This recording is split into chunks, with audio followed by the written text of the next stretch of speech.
A new year of playing video games.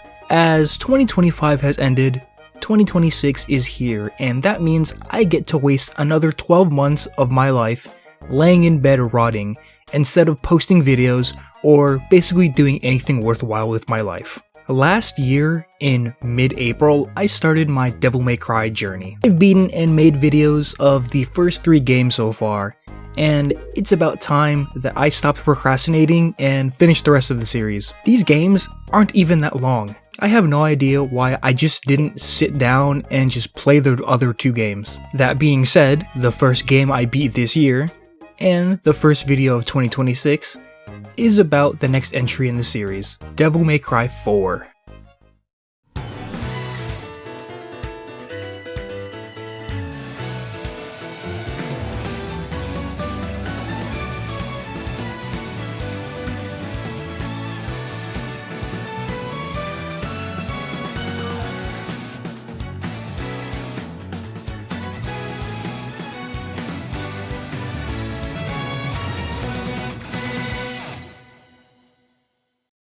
I started DMC4 on January 1st. I wanted to get an early start and beat this game because on January 15th, the newest Trails game comes out, and that game will have my full undivided attention. Little did I know that I would be done with this game a lot faster than I was expecting. I will get to that later though. Of course, there will be spoilers in this video.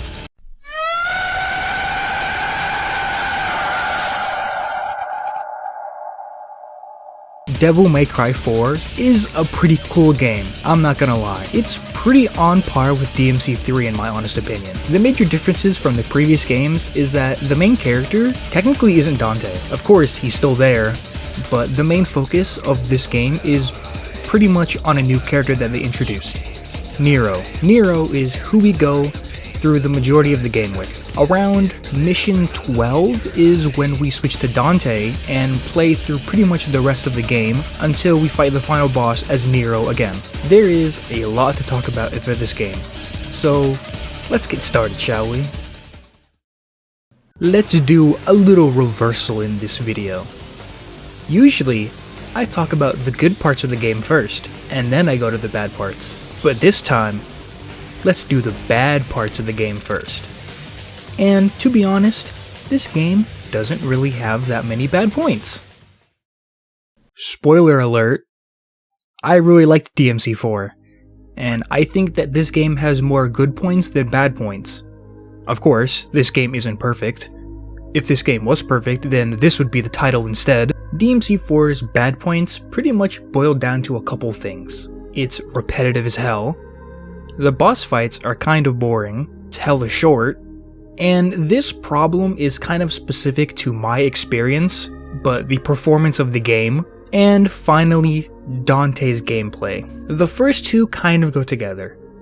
The game gets pretty repetitive at times, and the boss fights are kind of boring. DMC4 has a pretty decent amount of areas in the game, and the areas that you traverse are pretty cool, and I did like the set pieces and the puzzles that were presented in the areas. But once you get through a certain point of the game becomes really repetitive. At the end of mission 11, Nero becomes unplayable, and then you go through missions 12 through 18 as Dante. With Dante, you have to traverse backwards, going through all of the levels that you just went through with Nero, but with slightly different puzzles. When going through the game as Nero for the first time, you fight a variety of boss fights. They were pretty cool for the first time, but when you go through those areas again as Dante, you end up fighting the same exact bosses, and those bosses have pretty much zero change to their mechanics or their moves. It's just the same fight again, but this time you are using Dante instead of Nero.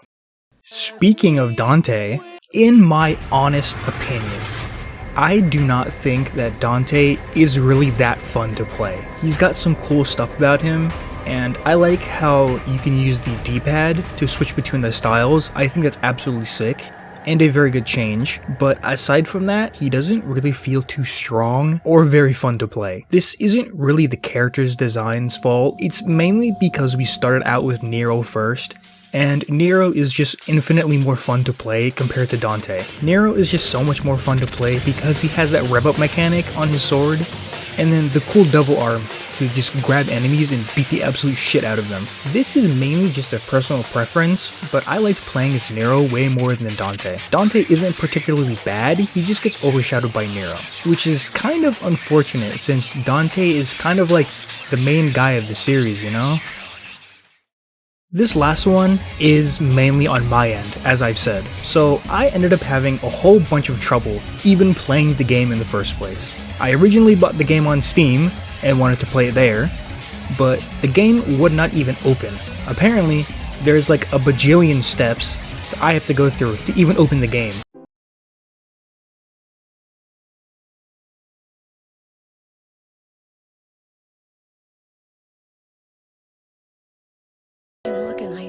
And I am not doing all of that, I have other shit to do, man. Luckily for me, at my local thrift store, I managed to snag a copy of the steelbook version of the 360 copy, but I shit you not, my weak little white arms could not get the disc out of the case. I tried for like 3 minutes before I just gave up. Once again, luckily for me, the Xbox store was selling the DMC4 Special Edition for like $8 because of the New Year's sales.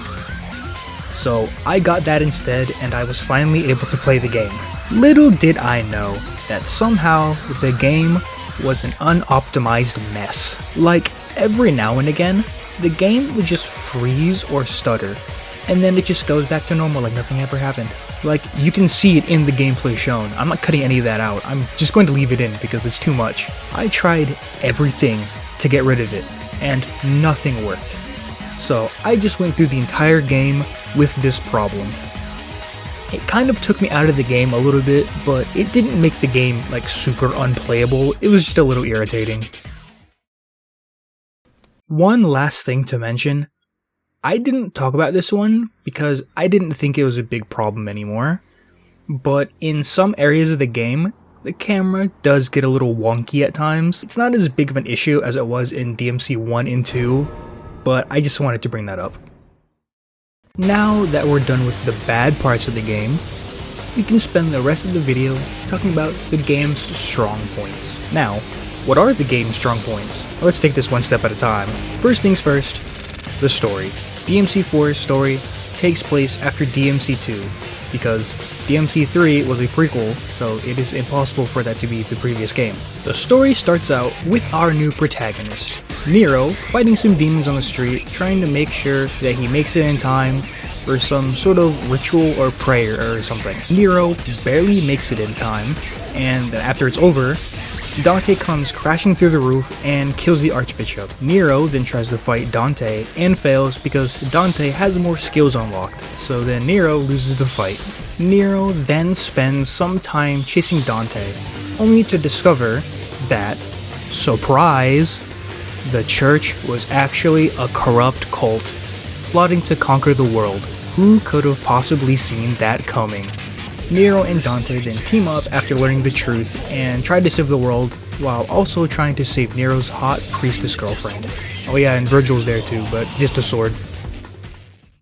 The story is pretty simple, but I do think it was done pretty well. Things do happen a little bit fast for my liking, but the story does it decently well, so I'm not totally bothered by the pacing. The story is hella short though. It's only 20 missions, but it somehow feels like it's only about 13 or 14 missions because some of them are just so short. This game is honestly pretty decently easy too. Of course, there's still some hard fights, mainly the fights that happen later in the game, but I never really had a problem with majority of the fights. My only gripes with the story is that it's short, and I'm not really a big fan of switching characters in the middle of the story. I was wondering when I was going to be playing as Dante, and I didn't expect for me to play as him as soon as Nero was out of the picture. I thought it was going to be more of a, meanwhile, this is what Dante is doing situation. It's not really a big deal, I just wish that we got to play more of Nero and more of Dante more. Now, let's get to the real meat of the game, The gameplay. The gameplay, in short, is a chef's kiss. The gameplay is super solid and super fun to play. It feels so much better and more fluid than it did in the previous game. Of course, it being on a different console generation does help it a lot. Not only that, but the game just looks so much better than it did before. The cutscenes are great to watch, and everyone and everything definitely improved with the higher graphics. There's 2 different characters that you can play through during DMC4. Well, if you get the special edition, it's technically 5 because of Lady Trish and Virgil, but as for the main story, let's just stick with the 2. Nero and Dante. Let's start with the person who you start the game with. Nero's gameplay is just so incredibly fun. I just love his combo strings and just revving up the sword to do more damage and then just watching demons just blow up. And his buster technique is probably one of the coolest things, period. He uses his awesome double arm to just grab the demons and toss them back into hell where they belong. There's even some parts of the game where you can use buster as a traversal tool.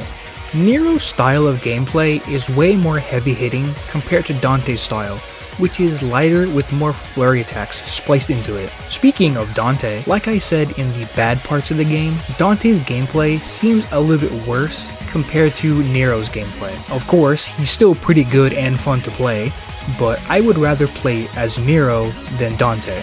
Dante pretty much plays the same as he did in the previous games, but he's got some new moves like the Flurry Rush move that I just mentioned earlier. Coming back from DMC3, the styles come back, and they are all accessible by using the D-pad on the controller. This is honestly such a good change and a very, very welcome change. In DMC3, you can only use one style at a time, and if you wanted to swap, you would have to go to a statue to swap it. In DMC4, you can just have all of them at once and you can swap whenever you want to. That's pretty much the main gimmick of Dante.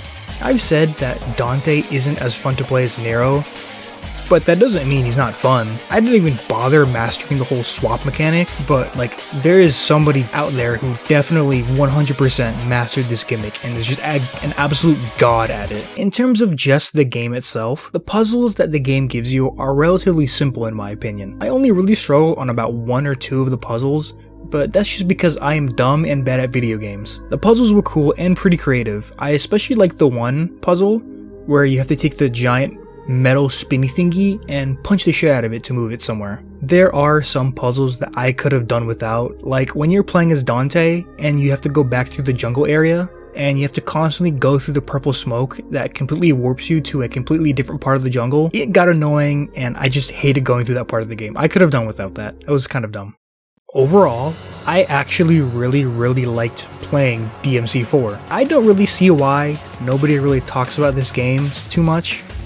Every single time I hear people talk about this series, it's either DMC3 or DMC5, but it's never 4, and I just don't understand why. Like, yeah, DMC4 has some problems, and I can definitely tell that the game was a little bit unfinished in some areas, but this game has some really good things going for it, and they aren't really talked about too much. DMC4 was also the very first Devil May Cry meme that I ever saw, and it's probably my favorite one as well. What the hell is this? Personally, I'd put DMC4 up there with DMC3 in terms of how good the game was. It's pretty on par in my opinion. I've only played the game once, as Nero and Dante. I have not gone through the game as Trish, Lady, or Virgil, but I was told that they're optional, so I don't really have to go back and do them, but maybe I will go back and play through those routes again as those characters, but who knows. I give Devil May Cry 4 an 8 out of 10.